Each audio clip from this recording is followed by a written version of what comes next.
Hello and welcome to Blockchain, a Gaming World episode 105. I'm your host, Jon Jordan, and pleased to say joining me for this week's episode is Koh Kim. How's it going, Koh? Hey, John. It's been a while, so it's been going really well. I was like, I don't know, we've got really way long back, so it's like yes. Well, we should. I'll do a little potted history of as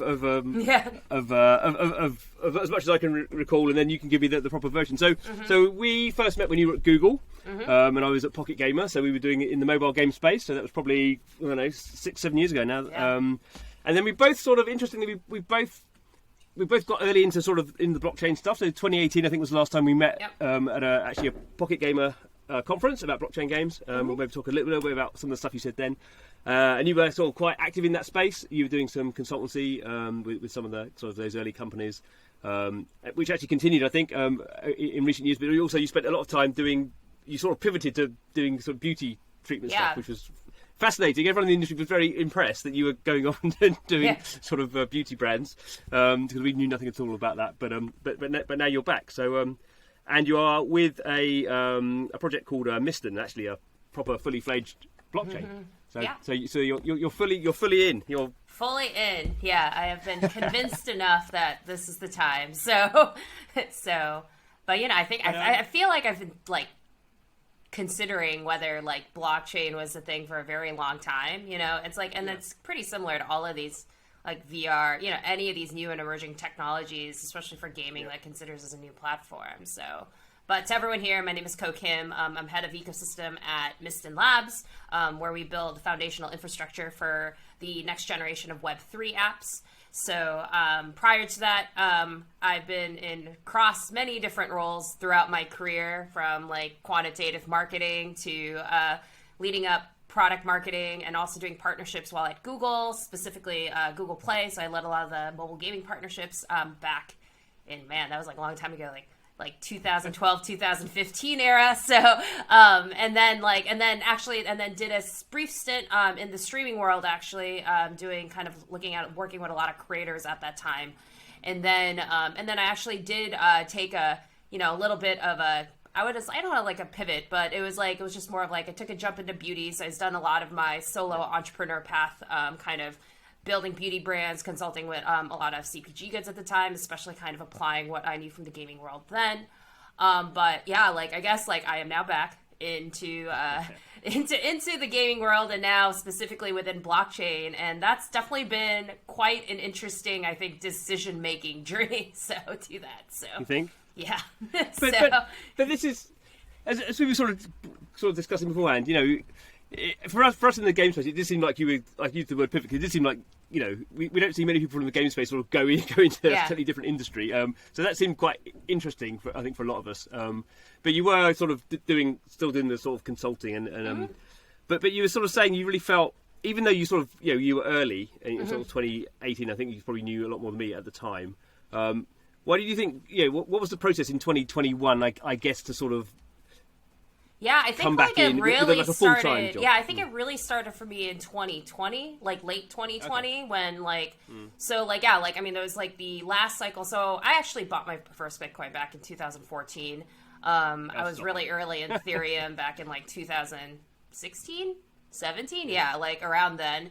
And then that was actually like during the beginning of my R&D phase for, building out some of the beauty supply chain side. And of course, there's a lot of downtime because suppliers are kind of slow. So I went down this rabbit hole of crypto. So, and so it was really fascinating just by the concept, right? And I think I saw the promise of it. And I think especially with Ethereum, the idea of smart contracts and be able to like go into transactions in a permissionless and trustless way has just been really fascinating to me. And of course, like, that idea would have tons of implications, especially in the media and entertainment space, when we think about business models, distribution models. And of course, this applies really well into gaming.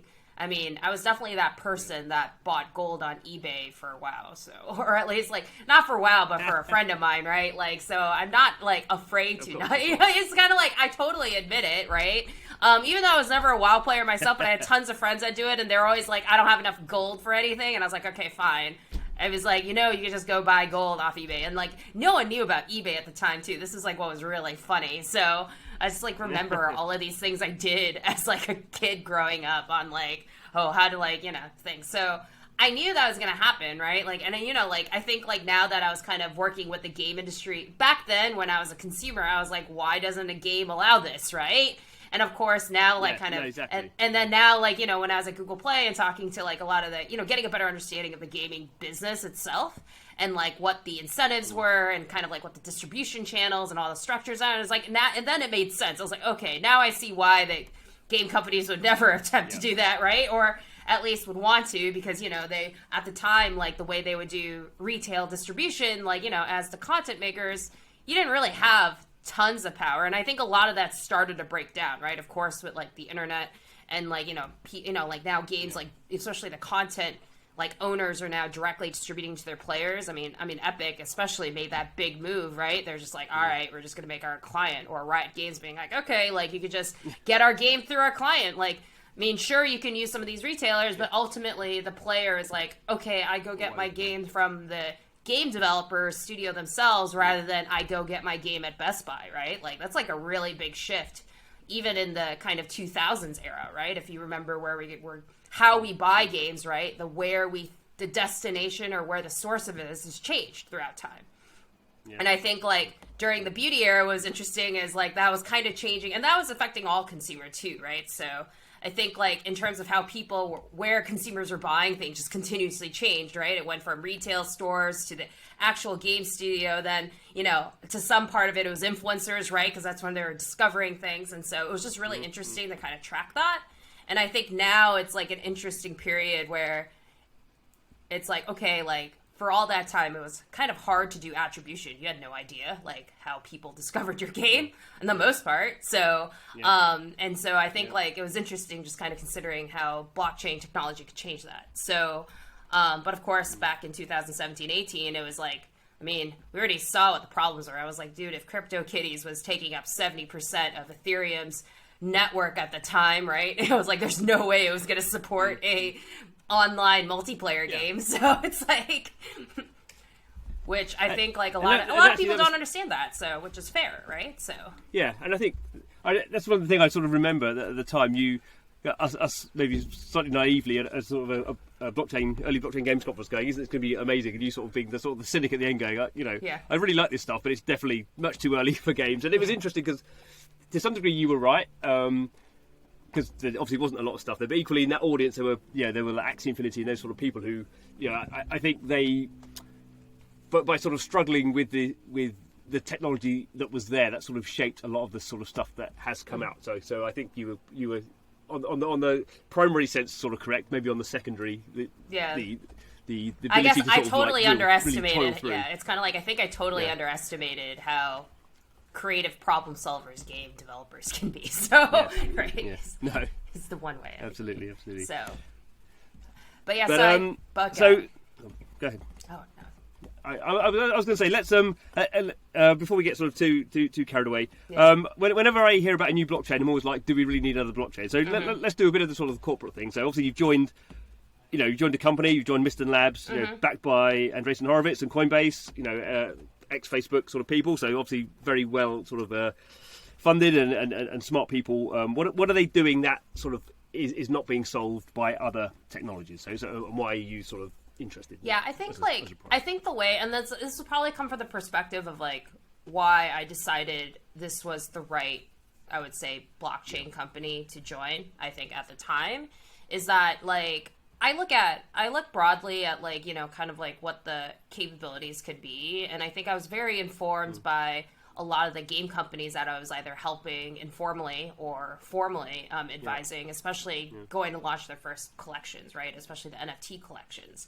And so or trying to build a game around it. So, and from helping those specific companies, I kind of came to a realization that a lot of these aforementioned high performance blockchains still had some, I would say, gaps to be addressed. And so, and there's a couple of things, right? I think a lot of it is like how, let's say, the basic function of an NFT, right? Like, all those NFTs are basically static assets, right? Like you're just basically connecting to link to somewhere, whether it's on an IPFS or an Arweave, but it's just a link to a static image, right? And so, and for me, I'm just like, well, if you think about a game, right, where NFTs as a use case could make the most sense, is that, you know, there's a value in making your specific character or items have progress, right? Whether that's leveling up your character or, let's say, augmenting your weapons with different like jewels or like different power-ups, right?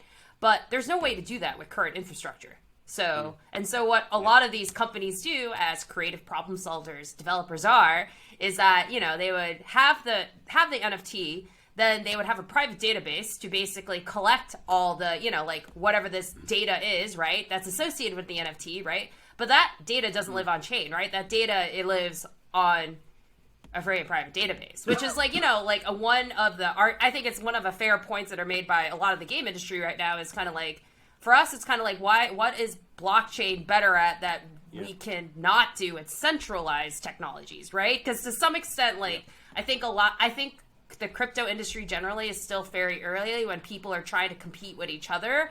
When in reality, I'm like, no, like the technology itself is so early that there's no need to compete with each other. You're competing with Web 2, which is like, for any developer, no developer is going to compromise against scalability and performance, right? So if you think about all the applications, there's a reason why there's no Web3 equivalent of Amazon, Facebook, eBay, right? All of these like really rich applications with like, you know, tons of high transaction throughput and all that stuff. There's a reason why it doesn't exist on Web3. It's because the infrastructure can't support it. So it's like, so I think in one hand, it's like, you have like a certain, what I think is a little bit flawed in terms of NFT design, right? So there's a difference between like being fungible and there's a difference between being mutable, right? So I think there's just a flawed design aspect of that. So you can still have ownership, but a developer should be able to also change and evolve the asset, right? Which I think is one missing piece of a lot of the Web3 infrastructure now. And I think the second thing is regarding around security.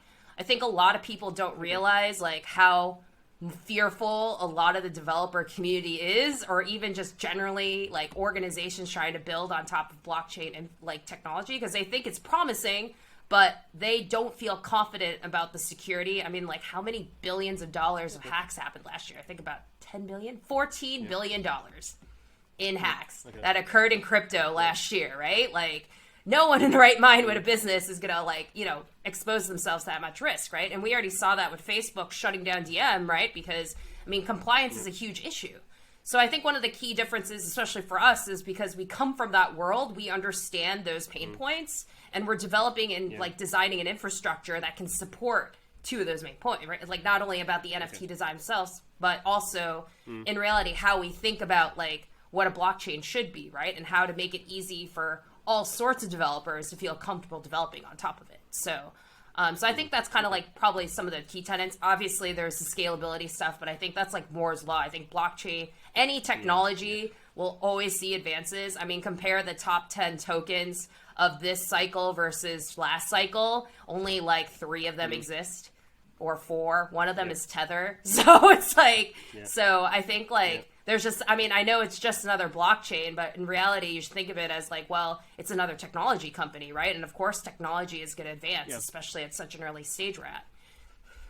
I mean, I think it is interesting because we've sort of, you know, back in 2018, I guess we sort of went through the cycle of there was sort of Ethereum doing its thing, not being very scalable as it is now, but there was like, EOS and Tron are coming, and they sort of, you know, didn't sort of come, and and then I guess for last year we've had sort of you know, Polygon's doing whatever it's doing, and Solana, and then a whole bunch of other Algorand and whatever. So I think it is interesting that maybe now, you know, I don't really follow that sort of protocol space particularly closely, but maybe you know, maybe we do do these things in waves, and maybe you know, as you said, there's always new technology coming along, and maybe it sort of interacts with the sort of existing stuff. Yeah, there's an advantage to being a first mover to market, right? I mean, even with all the new change, Ethereum is still the juggernaut, right? So there's still a lot more Solidity developers. There's still a lot more, at least, well, I don't want to call it documentation, but at least like a community of people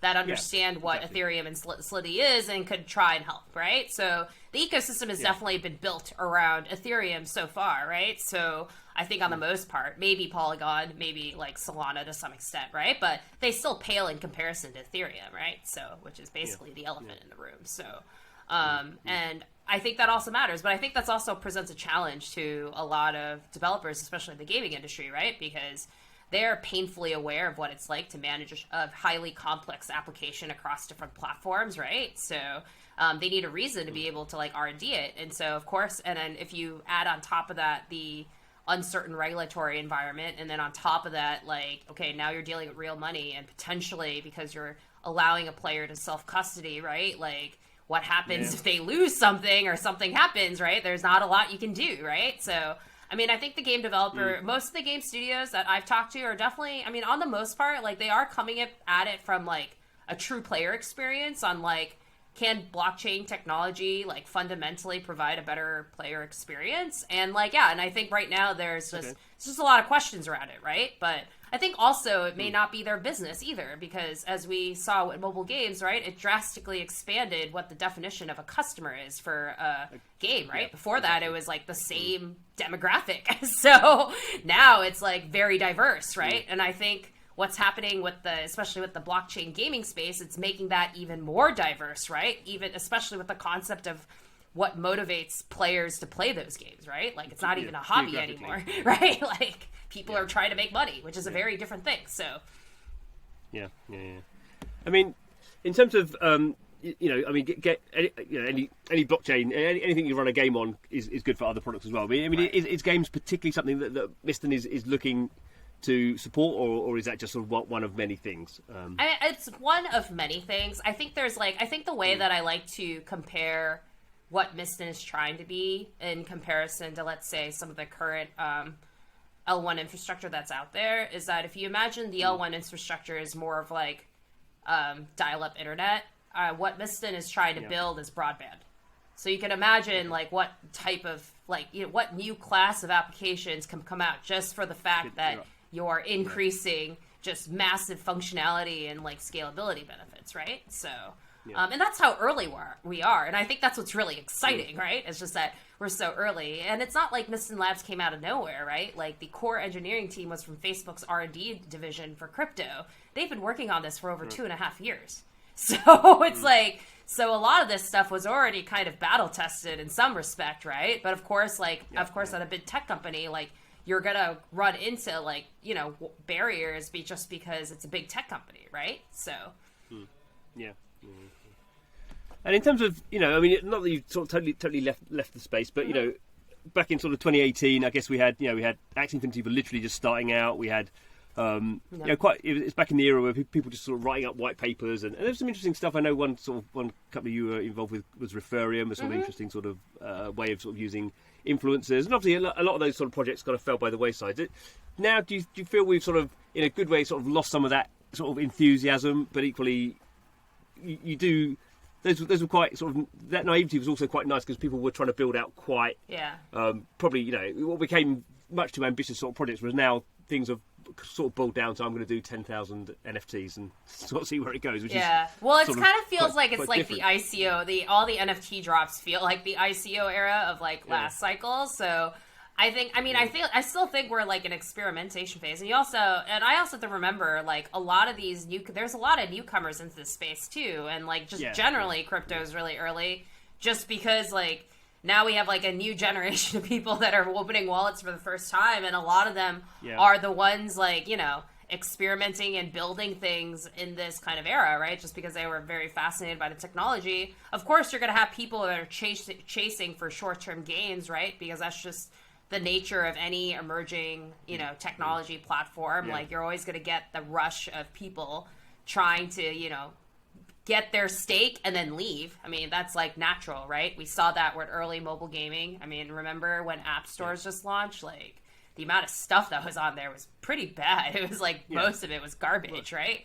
So same with Facebook web games. Like, there was a lot of garbage on there in the beginning. So, so I don't think it's that different. So it's just like, and I think like the difference is that like, I think is the quality of talent. So I do think the talent coming into blockchain is a different level compared to what I saw last cycle. And even within this cycle, right, especially in the last year, like, it's been really interesting seeing, like, top tier talent being like, okay, I'm going to make my way into this space, right? And, like, build, like, products that people are actually using, right? I think what NFTs did well was that it kind of opened it up beyond the shadowy supercoder. They opened it up to, like, actually, like, just more. It was just a lot more accessible. I mean, of course, like, onboarding is just terrible right now. Like, I think most onboarding from fiat to crypto ramps are just not really easy, right? Especially because a lot of them require bank accounts. And so, and if you all know, like, we still have a vast majority of the world that's unbanked, and also a lot of the younger consumers just don't have bank accounts, right? So for me, it's so fascinating to see, like, wow, it's kind of like, wow, like, this wallet, or they're transacting and they're like 14, 15. Like, I've definitely have talked to, like, major NFT collectors or traders that are still in, like, middle school, high school. It's really fascinating. So no, that is a really, that is, and in some ways it's sort of interesting because they literally have no fear, because they really don't. So, young, so which I'm like 100% respect to that, right? Like, no fear, and, like, also I think, like, just no limitations, right? Because I think they're truly trying to test, like, what are the boundaries, right? And so I think that's why we've seen this such a flurry of activity. So I love, there's one, I never know with Twitter if it's true or not, but there was some person on Twitter just like, I'm 19, I just bought £1 million house on NFTs, and just like, I know, like, it's kind of, it's very, I think a lot of that stuff is true, and and I think that's quite, in some ways, obviously they're sort of flexing to some degree, right? But they're sort of quite uplifting that, and obviously you have all the stories of, certainly on the art side, of people who were really struggling and now, are not, and I think there still is, certainly in the art space at least, there is still that sort of idea of there's a lot of help in there for people who are joining the community and getting ETH to mint stuff, and I think that will obviously sort of go at some point, but then that'll be a shame, but I think it is still there in a surprising way, which brings me on to my next subject, actually, which is sort of funny because the game space is now a certain vocal part of it is now very, very anti NFTs, which is maybe not unsurprising.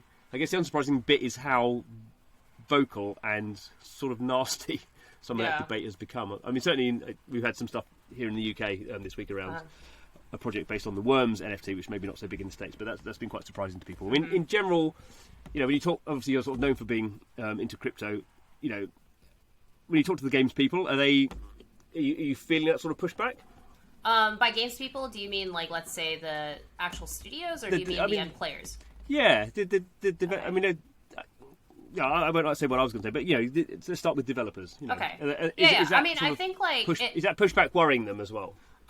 It's I haven't seen it as much personally, at least in my conversations so far. But of course, like, I mean, most of most of the concern comes from the regulatory uncertainty. It's, like, less so, like, the end players, because like, we all know in the game industry, the vocal tends to be the minority. So if you're very anti something, they're probably not representative of the majority. Of course, like, I'm not very sure of, like, how they would collect that feedback or where they would get that from. So, but I think it also kind of leads to, as I mentioned, right? Like, I believe, like, this is the first time that, like, player motivations, where the game is now not only just looked at as a hobby, but it can look as a means to efficiently accumulate wealth, right? Because if you think about, like, it's kind of like like, for player experience, right? Like, what makes a game fun, right? And I'm gonna have to, like, give kudos to, like, Mark Otero, because, like, I think it was, like, one of the best succinctly things I've seen about this. But they're just, like,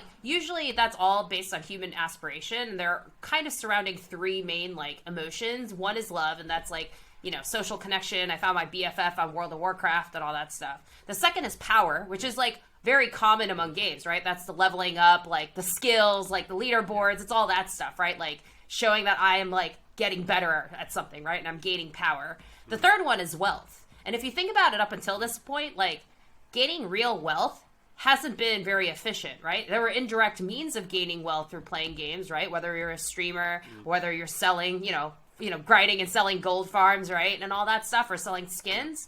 But there was no really means to do that efficiently in a game, right? Or actually, like, in an official way, right? So, and that's true of all games. And I think, like, So, and I think like what's happened is like, well, when a game is really focused on love and wealth and kind of inefficient, or power, but inefficient on the wealth side, right? Then yes, the motivations are going to be clearly about like, okay, the end game is this is a regular hobby, right? The game has turned into a hobby. That is the elder game, right?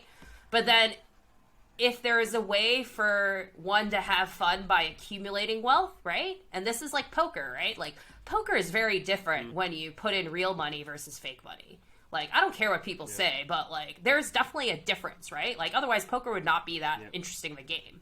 So even if it's like $20 with friends, but it just has like a different ante to it.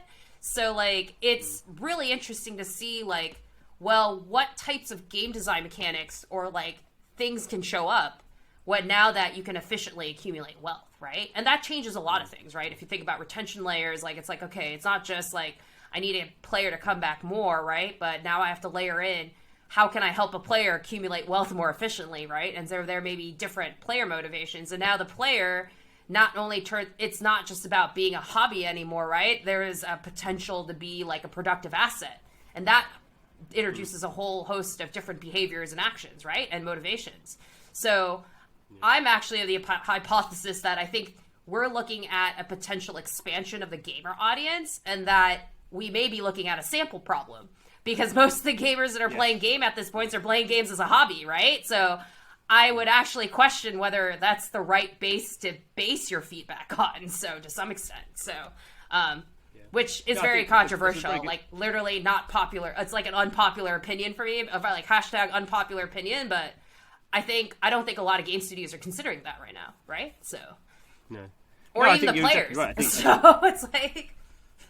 No, I think you're exactly right, and it's interesting that I think there's been two main criticisms. One is about sort of Bitcoin's use of electricity, which I sort of think is a sort of a red herring. And I think if all blockchains use carbon-free electricity, people I mean, it's like not all blockchains are Bitcoin, right? Or proof of work consensus. No, exactly, proof of work consensus mechanism is like pretty old cryptography technology. So it's But I do think it is, and it's been interesting because I've been following this very, very heavily this week, and there is this argument that people always go, it's destroying the planet, and it's sort of grift, or it's sort of morally evil or unethical. Or there was a whole thread about someone writing about it's neoliberalism and all this sort of. It's like, whoa, hold on, this is just like an NFT project.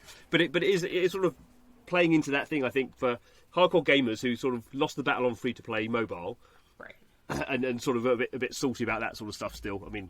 Yeah, but and I think and this is definitely blockchain games for me is definitely a bigger change, because it does allow everything has value in that system, and that really does sort of break 30 years of game design, consensus. Really. I think that's what scares. I mean, on top of the regulatory stuff, which I think will be solved. Like I think we're going to see a lot of clarity within the next few years, especially from obviously the juggernaut in the room, which is the U.S. based SEC, but the and like that's kind of like what I'm thinking, but like I think like it scares a lot of game studios and a lot of current businesses, right? Because that means they fundamentally have to change the way that their entire organization is structured, right? To some extent, it's almost as disruptive as what I don't want to compare it to the COVID pandemic, right? But like before the COVID pandemic, like having a remote job, I think it was like there were like 1 in like 65 or something was like remote job.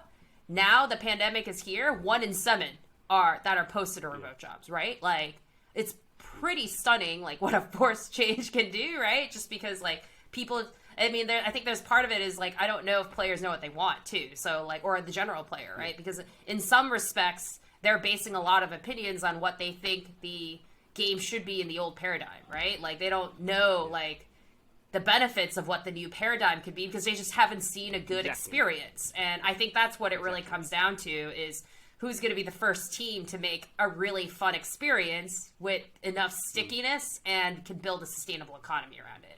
And I think that's I think that's what made me come back. I think I think it's going to come in the next 2 to 3 years. So, and I do think a lot of the other stuff, the other sort of the grift stuff, sort of comes around. They see like or they read about sort of Bored Apes selling for this ridiculous sums, which some of us in the space might sort of feel those sums are sort of quite ridiculous as well, but that's how market forces work. But and I think they see every time a games company sort of does NFTs, implements them in sort of a way that they feel like is a sort of money grab, then I think that really gets people. And maybe I can sort of to some degree agree with that. I think, you know, for all the things I think Ubisoft has done wrong with their NFT drop, at least it is they're giving away NFTs to people who play that game a lot and letting them resell them. Right. And I think that I think as soon as a lot of people who have been banging on about how terrible NFTs are sort of just get one because they really love a game, and then they can either ignore it or they can,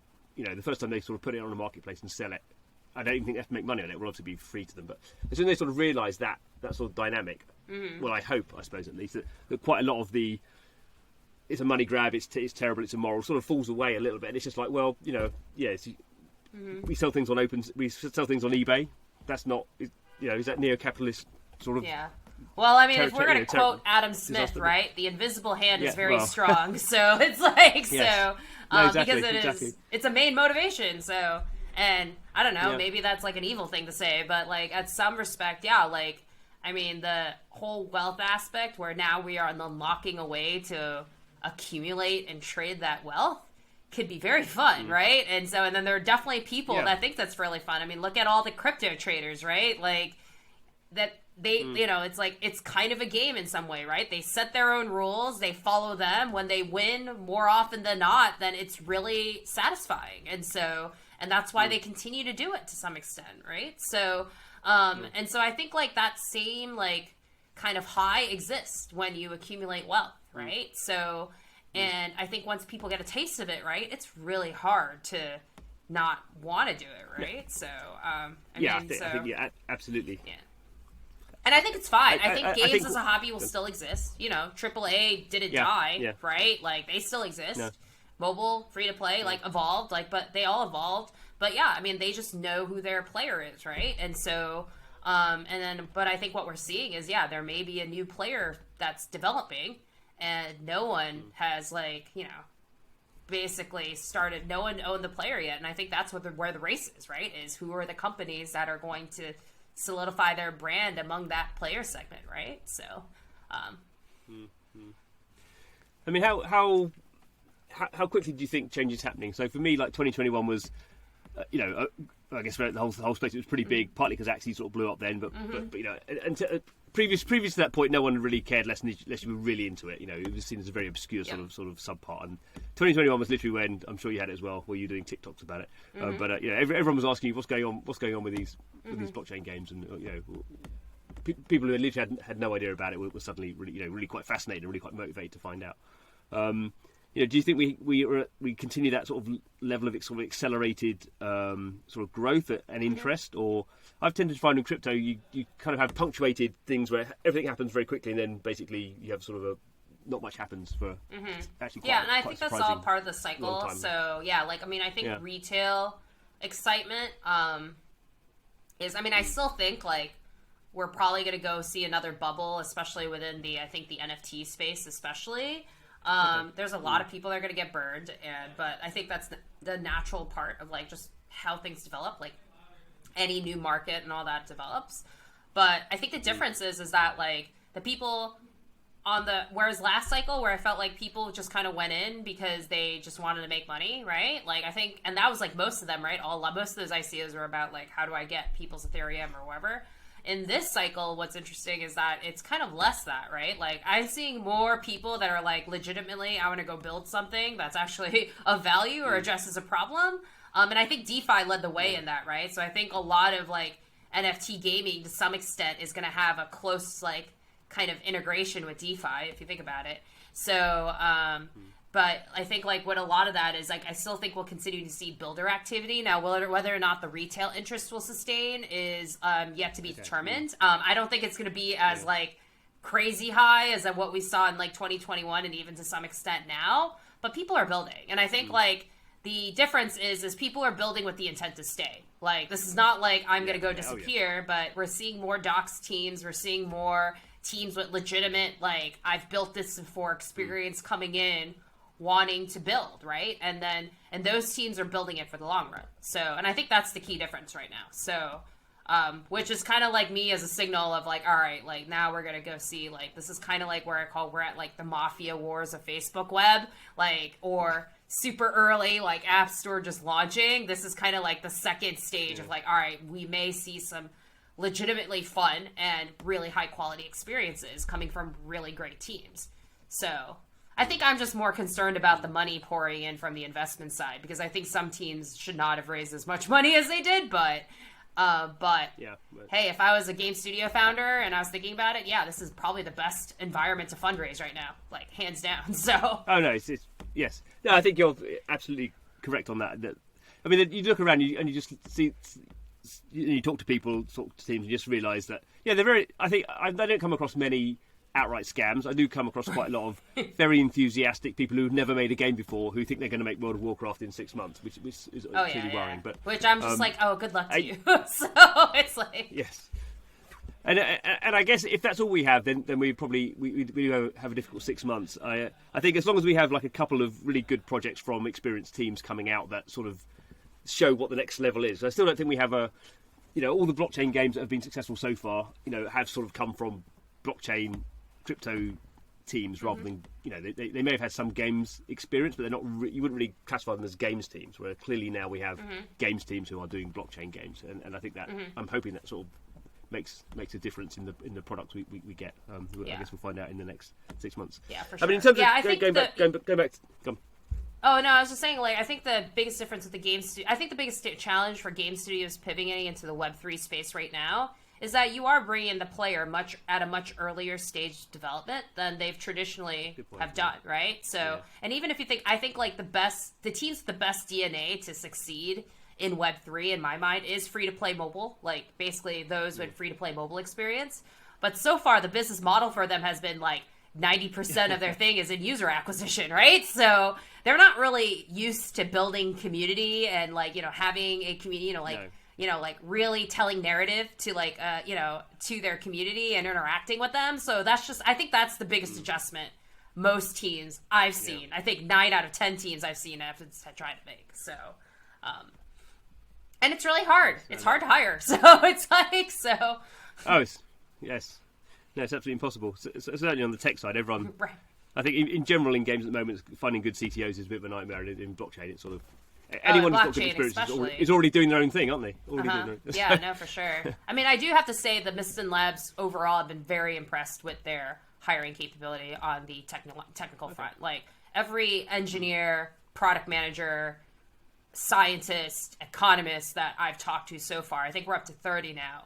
Literally top notch in their field, right? And you're just not going to see this at any blockchain technology company, I feel, especially at this early stage. And that's why I'm like very excited for it. So, because like, it's kind of like, it's very rare to be able to tell the story of like great technology. Because, everyone says like, another blockchain technology, why is it here? And I was like, okay, well, sure. Like the best technology may not always win, but great stories rarely lose. But if you have great technology and a great story, then you're probably going to crush the competition. So it's like, which I think is like, I think that's the exciting, like, really opportunity for me, right? And probably why I've been so attracted to it is kind of like, wow, like, here's an opportunity for me to not only help tell that story, but then tell that story with the partners we work with. So. Cool, coming to the end, but let's just. I don't know if there's. What should we be looking out for from Mysten in the next sort of 6 months? What are the sort of key things on the roadmap that we should be? So we are, so we're gonna. Well, a lot of it's in secret, but obviously, like, we may have something coming up soon to unveil, and then like for us, it's not about launching one product too. Like we recognize like NFT builders are different from DeFi builders, different from other builders, and the way that we launch our protocol is like it's kind of like, or any products, it's we have it for that specific developer in mind. The priority is looking at, NFTs is of interest because we think NFT infrastructure is largely broken right now, and that's where we think the biggest opportunity, at least like in terms of like the biggest pain point that we can address. That's the one we're going to probably target first. So that's what we'll look at. A new class of funky NFTs that can be updated. Yeah, I'm really excited to see if infrastructure isn't your limitation, right? I'm really curious to see what developers can build. So, And I think sort of more generally, I think we are still in this situation where, you always, when you're talking to new projects, you're always always like, what chain are you using? And always like, oh, what chain should I be using? And I do feel at the moment there's no sort of right answer. There's sort of a best answer for a lot of projects, but there's no one where you just go, well, you definitely need to use this. There's some I would say definitely don't use, but other than that, it's sort of a little bit, there's uncertainty. There's sort of the best advice I think you can give people is, find something you think you like now, but in 6 months' time you might have to rip it all out and start again, and that's so maybe there is the opportunity for the likes of sort of Mysten Labs and other sort of new blockchains, that there is still this uncertainty in that. Right. That sort of yeah. No, for sure. And I think like the world we're heading to, or at least in what I call the not like 10-year land, but like let's say like medium term over the next like 5 years, like. Yeah. I do think there's just going to be multiple chains. It's kind of like how we have multiple consoles or like multiple OSs. Like we'll consolidate eventually, but for the next 2 years, we're probably going to have a bunch of chains. But it's fine because the Web3 market is much bigger than the Web2 market. And then I think like another part of that is, like I think for game companies, I mean, their DNA has already been kind of platform agnostic or build for platform, build for like multiple platforms. And so I think the same thing will apply to the, into the NFT world, right? Like they're just going to be chain agnostic. So, of course you want to start with one chain because you want to, acquire users. That's first to market, right? You got to find product market fit and you got to go build your community.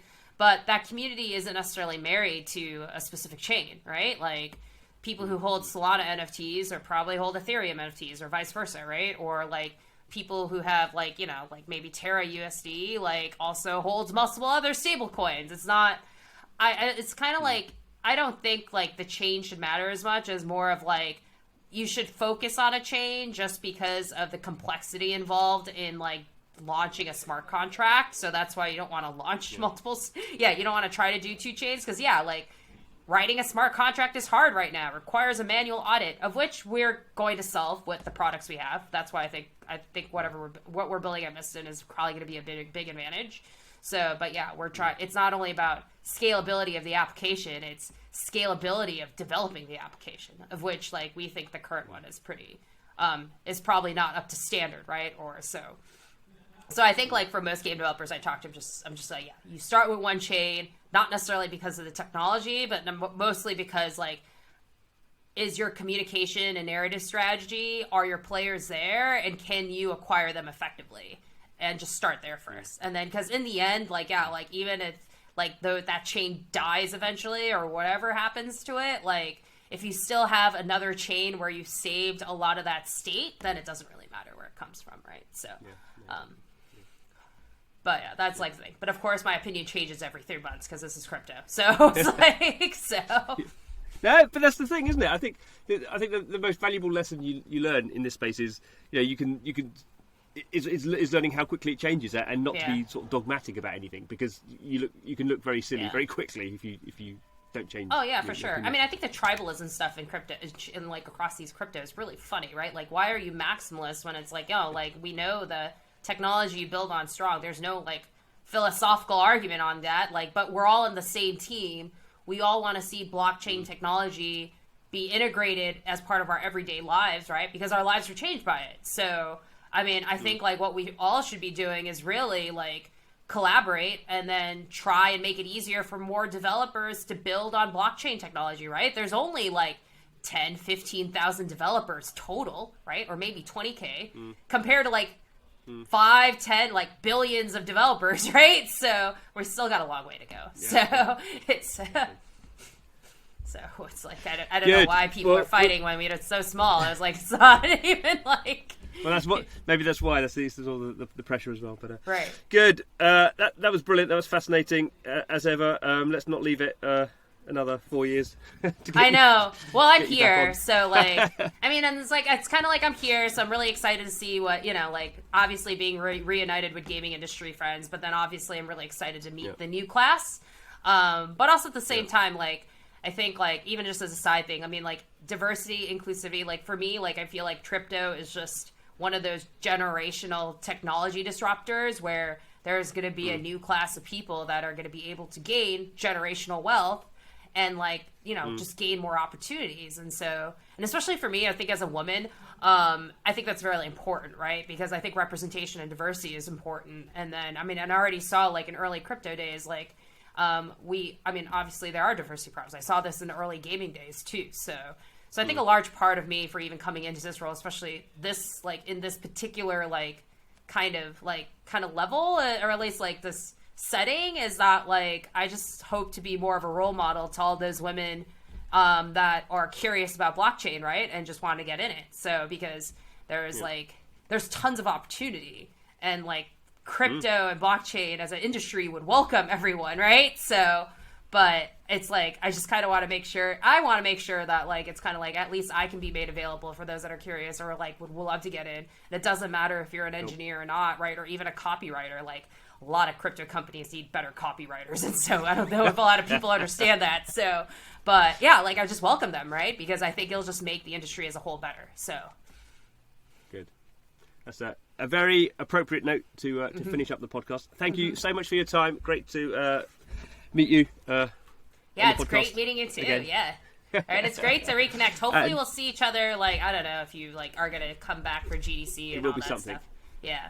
Yes. Well, not for GDC maybe, but yes, right. No, I'm sure our paths will cross this year. And also thank you guys for listening to the podcast or watching the podcast, however you are consuming it. Do subscribe. Every week we are talking to the people who are building out this fascinating world of blockchain games. You know, it's so dynamic. I think there's some big themes that are going on there that we really like to focus on. There's the interesting little sort of week-to-week, day-to-day sort of news things as well that we can sort of pick up. So hopefully we're sort of covering all bases. But any feedback, please let us know. You can find me on Twitter at blockchaingmg.